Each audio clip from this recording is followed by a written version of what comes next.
Bonjour à tous, c'est votre sœur Marie, que le Seigneur vous bénisse abondamment. Au nom de Jésus-Christ de Nazareth. Amen. Dieu désire ardemment que ses paroles demeurent dans notre cœur, dans le cœur de son peuple. Nous allons voir ensemble un passage de la Bible dans l'Ancien Testament, mais qui confirme le Nouveau Testament. Amen. Prenons notre Bible dans le livre de Deutéronome, le chapitre 6, à partir du verset 1 jusqu'au verset 9, et nous allons voir ce que Dieu veut que nous puissions faire au nom de Jésus-Christ de Nazareth. Pourquoi il est important pour le Seigneur que nous gardions sa parole dans notre cœur au nom de Jésus-Christ de Nazareth. Et nous allons voir que ce passage, en fait, regroupe deux commandements.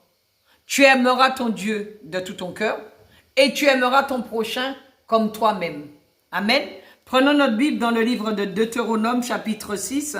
À partir du verset 1, il est écrit: Voici les commandements, les lois et les ordonnances que l'Éternel votre Dieu a commandé de vous enseigner, afin que vous les mettiez en pratique dans le pays dont vous allez prendre possession, afin que tu craignes l'Éternel ton Dieu en observant tous les jours de ta vie, toi, ton fils et le fils de ton fils, toutes ces lois et tous ces commandements que je te prescris, et afin que tes jours soient prolongés.